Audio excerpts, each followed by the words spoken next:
Hey, welcome back, YouTube. It's your boy Tyrone, also known as Chasing RPM. I'm back with a new vehicle. Give you a little quick review. If you're in the market for an SUV, I got something real nice.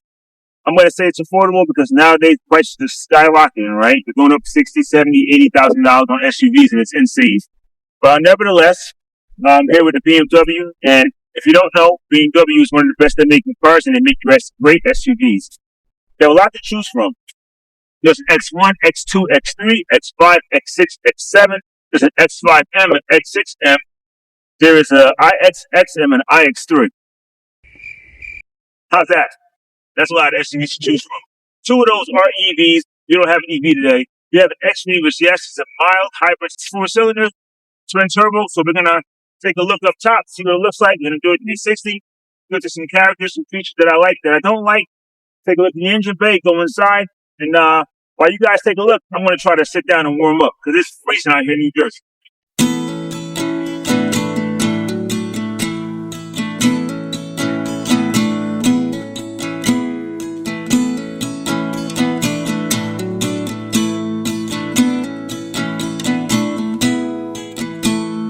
Was it a dream or was it anything? Was it my wild imagination? Did you say what I thought I heard? Or was I lost in translation? I will follow you to the ends of the earth. Yes, I will follow you for what that's worth. But we come standard with 20s.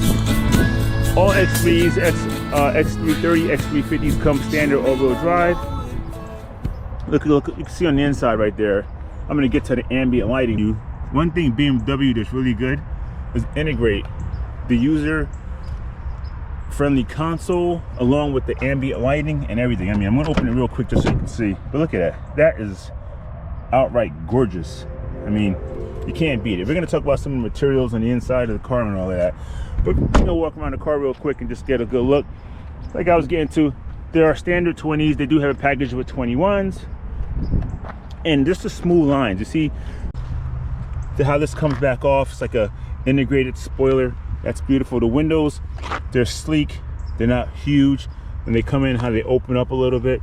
It gives it really, really, really a good look. You appreciate what BMW did right here and how they integrated all of these LEDs throughout the entire bumper. And you walk around to the back and let's see how it looks.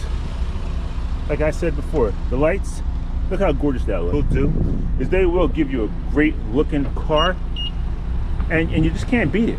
The drive is amazing also. Look on the ground. I love this, that little touch right there. Isn't that beautiful? That's awesome. Good job, guys. So like I said, I really appreciate the design of the car. We're gonna get on the inside and we'll see. But it's freezing out here in New Jersey, so we're gonna hop in here, try to warm up. So we're gonna start over here and we'll see. They did a great job aesthetically on the car, but on the interior, they cheaped out a little bit and things just look like real plastically. I do love the ambient lighting and there's tons of colors, which you have seen throughout the video. But if you look at all this plastic, this is plastic, this is plastic. Listen, it's horrible. I don't understand how they put this beautiful touch in there, right? And that adjusts basically how you want to increase or decrease the intensity of the air. But then they put this plastic button and you have to hit this button and hit this in order to program the seats. If you're already doing something digital, why not just keep it all digital? I don't understand that. Same thing in the middle. You have this where you slide across these bars, and it's really nice touchscreen. But if you're sitting in your seat here, all right, and I want to adjust this, I gotta lean forward. I'm pretty tall. I gotta lean forward and use my finger. It is pretty sensitive, which is pretty cool. But at the same token, sometimes it's nice to have a lever that you can slide back and forth. Look at the efficient mode. I love it. I love the way the ambient lighting is lit for the efficient mode. I'm gonna hit my modes. Expressive. Expressive opens up this panoramic roof, which we'll look at during the daytime because that's pretty bad. Can't see it right now. Go back to my modes. And there's just tons of different settings that you can have in here that pretty much define how the interior of the car is going to look. I guess this is just kind of to put you in the mood. Silent, everything goes away. Probably not a good idea because you don't want to go to sleep. Let's go back to efficient. Look at this panoramic view, is amazing. Look at this. I'm going to close it up right now. And it's coming from way back. I mean, this is what a huge panoramic. I love the light that it lets inside the vehicle, right? It's amazing. Let's see how long it takes. So I'm gonna open it up right now.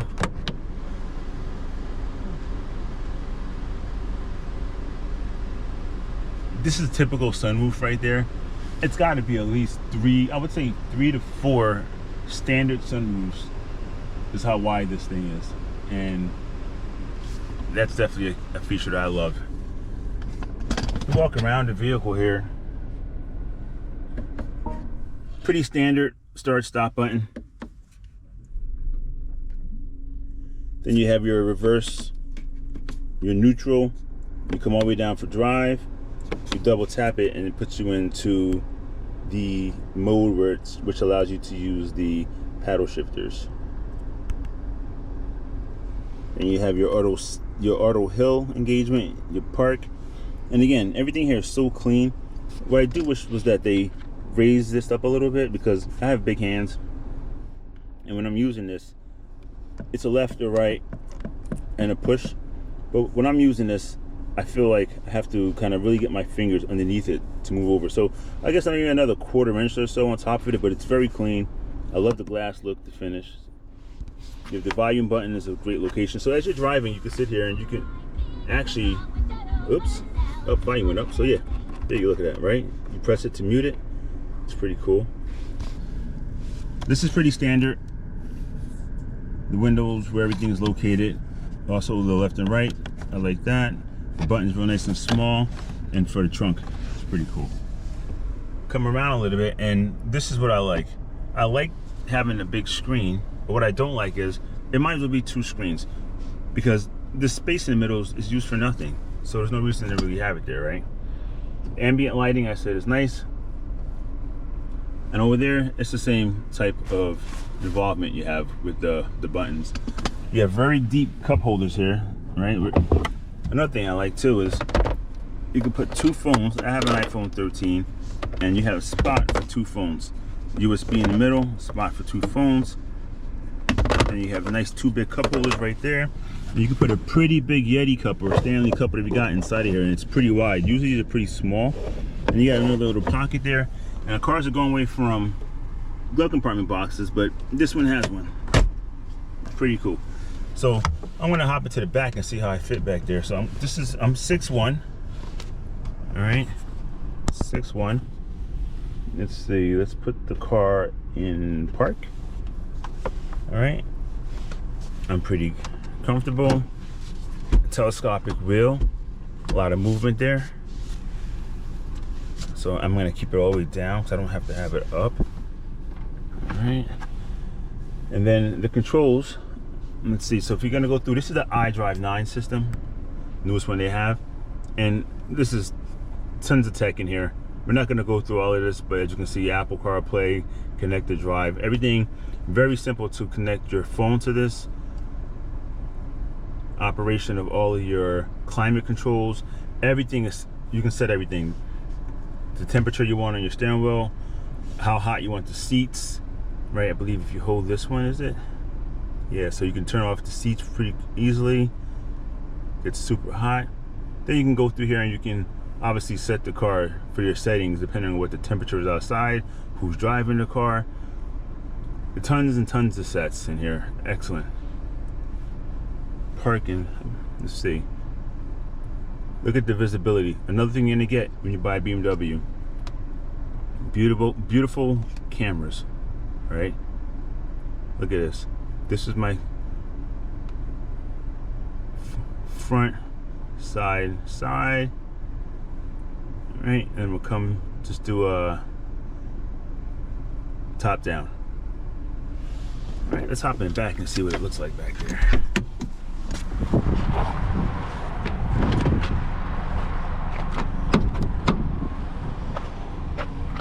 I'm gonna open up the back, press the button, come to the back. All right, so I'm 6'1". My knees are hitting the seat. You can see that. BMW does contour the seats pretty good. So yes, I fit. I'm pretty upright, but it is the back seat, and I could, if you have to make do, I could probably move the seat up a little bit. So I would say 2 6'1" guys could fit in the front, and also could fit in the back. And you could throw somebody in the center seat. The seats do not recline, but they do lay flat, which will allow you to put a lot more stuff inside the vehicle. Then back here you have 2 more USB-Cs. You have controls for your AC and for your heat. And again, you have the big deep cup holders that will allow you to put your cups inside of those. What is this? Oh, it seems like another vent coming out of the seat right here to cool you down. So, of course, BMW with the Harman Kardon system. Pretty cool.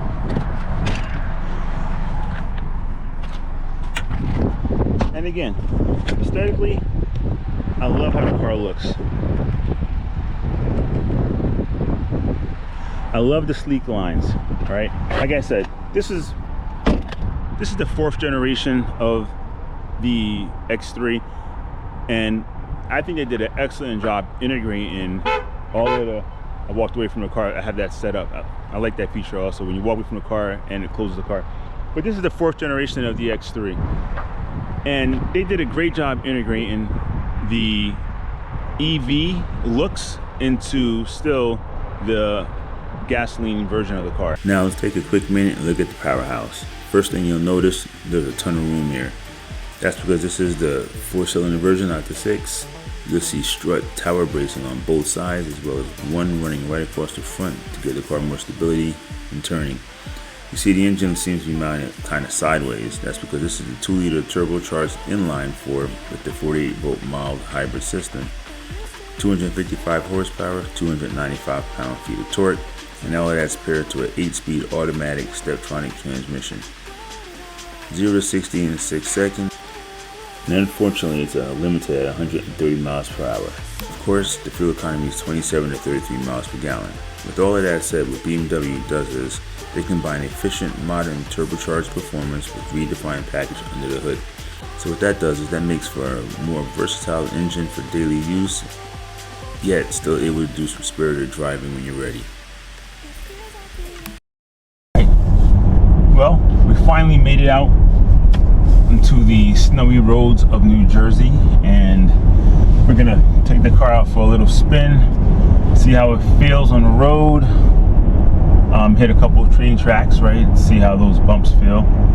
But right from the start, I gotta tell you, when you buy a BMW, you have to expect that you're gonna get not only performance, but you're gonna be able to ride in some type of luxury. The personal mode right now, everything's calm. A little bit of engine noise, which I believe is being pumped into the cabin. I believe there's even a button here. There's a way to select that fake noise that you hear. But if you want to shift it into a sport mode, which we do, right? Right away, the RPMs jump up, and you can tell the car wants to be a little bit more aggressive. So, sounds good. Play with the paddles a little bit. Cornering's excellent. And again, we're in an SUV, right? We're not driving the M series or anything, so. And the bumps feel fine. It really does feel pretty good. So I can't knock the BMW.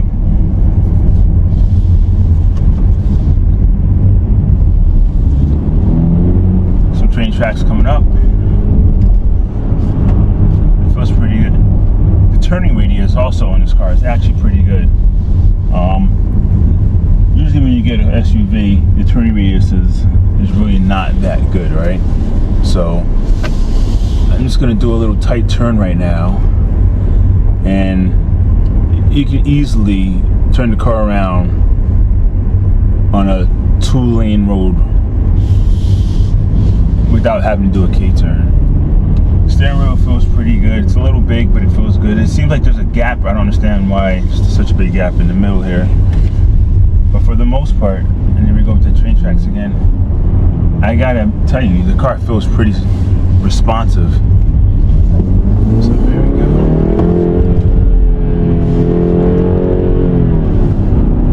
Boy. And that sound again, that sound is really just, I don't know how they mimic the sound of the engine inside the cabin, but it gives you a little bit exhilarating feeling like you're driving something like a sports car. Very well lit. The ambient lighting, like I said, in the car is good. The seat, I'm a big guy, I have wide shoulders, and here we go again doing another turn. The ambient lighting is amazing. I love it. I keep it as bright as possible. Some things I do like having the wide screen, but what I don't like is that you have to reach forward. So if I want to adjust the temperature controls, like I said before, they're pretty responsive. But the problem I have with it is that you got to reach forward. I got to take my eyes off the road, reach forward, and look for it. Whereas if you had a dial, you can just flip the switch or flip the dial, and then you're right there. Same thing on the door. I want to adjust the door, and I got to kind of look down to see that. I don't really like this big button over here that you have to push to set the seating positions, but I think they could have integrated that a little bit better. So we're gonna get on it a little bit. And man, I tell you, it really is pretty responsive for one of the entry-level SUVs that BMW has. And again, I mentioned it before, but there's such a lineup. There's an X1 and an X2. There's that X3, which we're in right now. The X3 comes in two configurations, the X330 and the X350. One's a 4-cylinder, the other one's a 6-cylinder. The 6-cylinder is actually using a B15 engine, and it's pumping out some pretty good horsepower. Then they have the X5, X6, the X7, like I said, and the sizes just get bigger. But if you want some power, then you get into the X5M and you get into the X6M. There you're gonna get a little bit more power, and of course, the car's gonna feel completely different. Then they have the iX, the XM, and the iX3, which are, all three of those are EV models. It's a tough market out there for EV because you're gonna be competing against cars like Tesla, and we all know Tesla's pretty much got it on a pretty good lock.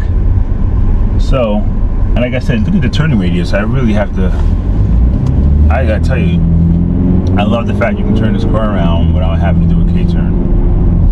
I'm just coming around, I just completely love the style. I think this is probably one of the nicer 2025 BMWs that I've driven. And again, kudos to you guys. Hats off. Great job. Listen, I'm trying my best out here. I'm not going anywhere, but I'm trying my best out here to get you guys all the information you need to be able to make purchases like this. Do me a favor, if you haven't done so, leave me a comment, but also I need you to like, I need you to subscribe, right? Like, comment, subscribe, you know, shoot me a message if you want to talk or chat, and I hope I can make your buying decision easier when it comes to buying cars or even doing any type of automotive maintenance. It's your boy Tyrone, aka Chasing RPM, and Happy New Year. I wish you the best. I'm out.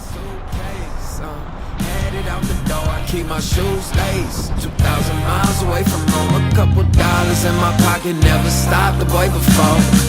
I load my bags and hit the road. Miles past, turning back, found my track, face to fact, she a cold one.